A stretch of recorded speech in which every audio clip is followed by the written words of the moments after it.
Soy psicóloga y trabajo en escuela secundaria desde hace más de 11 años y hace 6 que trabajo únicamente con adolescentes. En este ser psicóloga, en el ámbito educacional, acompañando a adolescentes, me ha tocado acompañar jóvenes madres que en diferentes momentos de su embarazo, aquellas mamás que se enteraban que eran mamás y había que abrir toda una red social porque había que contener a este menor que iba a ser mamá, aquellas mamás que se preparaban para ser mamás y por diferentes razones su embarazo no llevaba a término, y aquellas mamás que habían decidido interrumpir el embarazo. Entonces, desde esa experiencia y desde los conocimientos profesionales que tengo, me gustaría poder aclarar algunos aspectos que hacen a las consecuencias psicológicas post-aborto en una mujer. Pero si ustedes me lo permiten, sé que quizás estamos un poco pasados en el tiempo, pero quiero ir rápido. Me gustaría compartir con ustedes, antes de lo académico netamente, algo que trabajé con un grupo de alumnos de sexto año en este último año. Creo que desde que empezamos a escuchar el tema del debate del aborto, empecé a escuchar la palabra problema. El problema de una adolescente embarazada, el problema de un embarazo no deseado, el problema del sistema, el problema. Entonces agarré y le pregunté a los alumnos de sexto año de los colegios secundarios donde yo trabajaba, ¿qué hacen cuando tienen un problema? Y los chicos contestaron cosas como, por ejemplo, intento solucionarlo, busco ayuda, le pido ayuda a un amigo más grande, seguro mi mamá me ayuda. No decían mi mamá, pero encontrábamos frases de esta manera. En ninguno de los cursos en donde yo realicé esta pregunta, la opción fue eliminar el problema. Todos los alumnos hablaban de alguna solución, desde la mamá hasta un amigo más grande. En otra oportunidad les hicimos otra pregunta a los chicos. La voy a poner en la misma. ¿Qué implicaría un embarazo en tu vida? Teniendo en cuenta que son chicos de 16, 17, 18 años, que lo único que tienen en la campera es la presentación de la campera, la bandera, el último primer día, el último día de las vacaciones, así, ¿no? Entonces los chicos, ¿qué decían? El embarazo implicaría cambiar tus planes, tener que crecer, ya un viaje de estudio, me matan, sé que al principio sería duro, pero después te da felicidad, etcétera, etcétera. En ningún momento los chicos no eran inducidos porque eran diferentes momentos, era una actividad desde el equipo de orientación. Ponía, por ejemplo, había que sacar el niño, ¿sí? Y eso que se realizó en colegios en Rawson y en Capital. Entonces, frente a estas respuestas, se pasó a otra pregunta más puntual. Y yo he elegido dos respuestas significativas que para mí son representativas. Una de las preguntas es, ¿el embarazo no sería un problema? Si venimos hablando de problemas, y los chicos contestaban, el embarazo no es el problema, el embarazo fue una mala tuya. Esto es un término muy adolescente, fue una mala mía, ¿no? En ningún momento los chicos planteaban que el embarazo fuera el problema. Y esto fue lo que me llevó a armar lo que voy a compartir con ustedes. O sea que el embarazo no es el problema. Entonces, ¿cuál es el problema? O sea que el embarazo, el aborto no es el problema. Entonces, ¿cuál es el problema? Y en un curso en donde les pusimos, había una chica que estaba embarazada, la pregunta fue, ¿pensaste en abortar? Y la alumna con 16 años contesta, no, porque sería repetir mi historia. Y yo hoy tengo la posibilidad de cambiar. Entonces, pensando en esta segunda respuesta relacionada con la primera, dije, muy bien, entonces, si el embarazo y el aborto no es el problema, ¿cuál es el problema? Y si yo tengo una menor de 16 años que se da cuenta que a pesar de estar embarazada, existe la posibilidad de cambiar su vida, entonces, ¿dónde está el análisis? Y pensé que es un problema. El problema es el resultado de una dificultad mal resuelta. Todos nosotros tenemos un promedio de 5 dificultades por hora. Y si de repente tenés novio o hijo, multiplicarlo por las dificultades, ¿no? Y cuando uno no resuelve bien la dificultad, esa dificultad se convierte en problema. Entonces, el embarazo no deseado, el aborto, etcétera, etcétera, serían dificultades. ¿Dónde está el análisis de nosotros para poder cambiar y no llegar a un problema? Y eso es lo que me gustaría compartir con ustedes. Como les decía, voy a tratar de ser ordenada porque quiero tratar de cerrar la idea. Voy a empezar diciendo que hablamos de aborto como la interrupción del embarazo al que llamamos no deseado. El deseo, la constitución psíquica, va íntimamente unido a la estructura y funcionamiento de la mente. El deseo como impulso es lo que mueve al ser humano a crecer, ser feliz. El deseo es lo que moviliza al sujeto a actuar, a aprender, a vivir. Ahora bien, el llamado no deseo no puede ser eliminado mágicamente como si esto que estuvo desaparece y listo. Nuestra mente es mucho más compleja que la simple eliminación de un deseo. Debemos empezar remarcando que no existen dos estructuras mentales iguales. No hay dos mujeres que frente a la misma situación reaccionen o respondan de la misma manera. Con lo cual, no podemos generalizar y afirmar que toda mujer actuaría y sentiría de la misma manera frente al aborto. No puedo asegurar que toda mujer que aborte puede ser encuadrada en algún diagnóstico clínico, es decir, en un síndrome, entendiendo este como un conjunto de signos y síntomas que manifiesta una persona en dicha situación. Pero tampoco podemos pensar que toda mujer que aborta puede salir caminando y volver a su vida normal sin ningún tipo de consecuencia, ya que en los dos casos estaría generalizando. Una mujer luego de vivir un aborto podría experimentar emociones caracterizadas por ansiedad, dolor y estrés. Estas situaciones suelen ser verbalizadas como la manifestación de pérdida o de muerte. El dolor físico del aborto, es decir, lo que la mujer siente en su cuerpo, en algunas ocasiones es una alternativa de manifestar lo que ha vivido y experimentado en la pérdida de este hijo.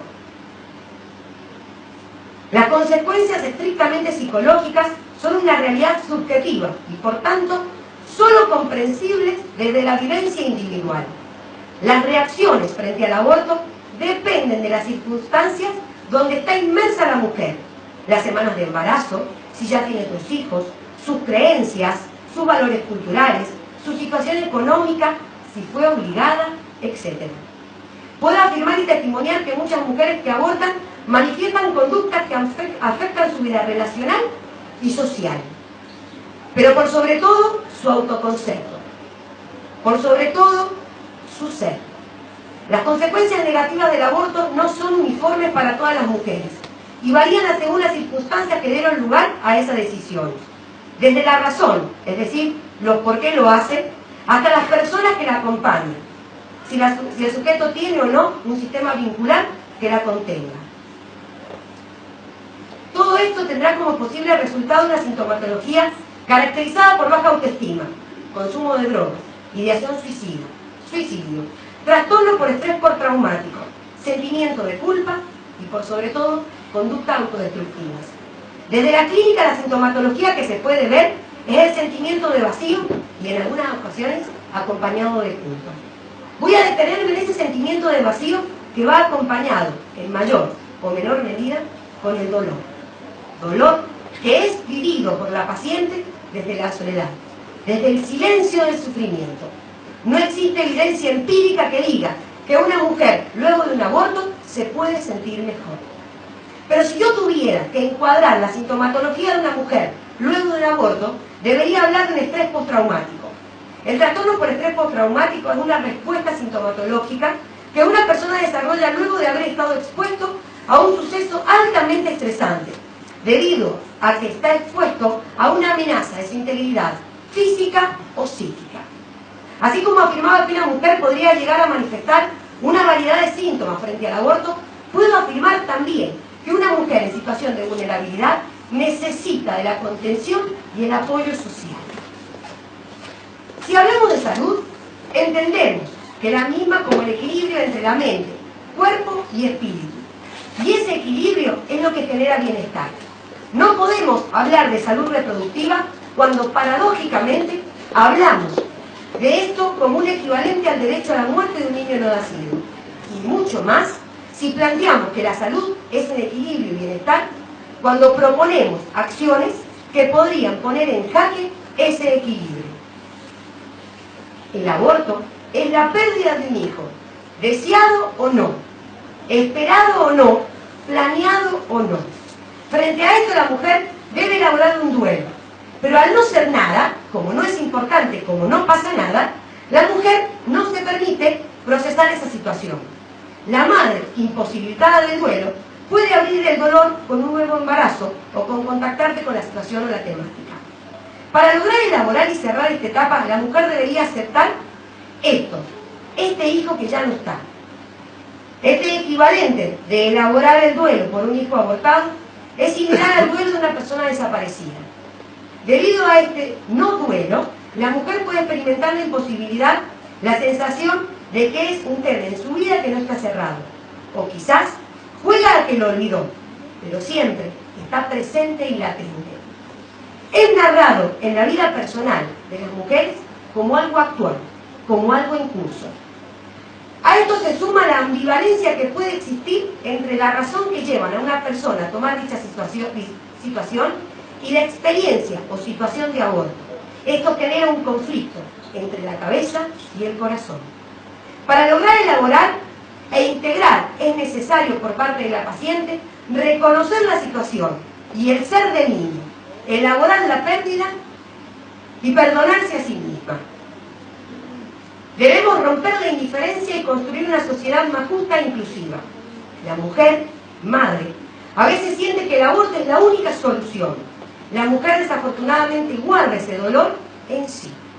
Dolor, pena, tristeza. Lo mismo que una mujer que pierda a su hijo en cualquier otra circunstancia, con la diferencia que esta, la mujer que pierda a su hijo por aborto, queda sin la posibilidad de elaborar el trauma o momento conflictivo, negando o reprimiendo, pero siempre latente. La capacidad del ser humano para afrontar experiencias traumáticas e incluso alcanzar o extraer un beneficio es innato. La persona que vive un estrés postraumático está invadido por emociones negativas sin la capacidad de vivenciar elementos positivos. Recuperación en la salud mental implica un retorno gradual al estado de equilibrio. Vivir una situación traumática es sin duda una situación que modifica al sujeto, pero este sujeto tiene la posibilidad de reconstruirse, siempre y cuando haga consciente esto que ha estado tapando durante mucho tiempo. Una mujer vulnerable, atrapada en el dolor, no resuelve su problema con otro problema. Necesita que como sociedad no la juzguemos ni la acompañemos. No podemos encaprichar en buscar dar respuestas a una consecuencia. El aborto es consecuencia de un sinnúmero de cosas que en este momento deberíamos estar debatiendo. Como por ejemplo, la niña o mujer embarazada suele ser víctima de abuso intrafamiliar que vivió durante años y que quizás vive actualmente. Y la simple eliminación del niño no le da por respuesta la eliminación de su dolor, no le devuelve su dignidad. A la joven adolescente a la cual no se le brindaron las herramientas para ser libre y quererse a sí misma, no le devuelve el autoconcepto y la autoafirmación la eliminación del niño. Al contrario, su psique en desarrollo se ve aún más golpeada. A la mujer madre, que ya no puede tener más hijos, no le da tranquilidad y seguridad la eliminación de su hijo que no esperaba. Mientras trabajemos sobre las consecuencias, siempre vamos a llegar tarde. Como mujer, como madre, como profesional de la salud mental, yo estoy a favor de la vida. Gracias.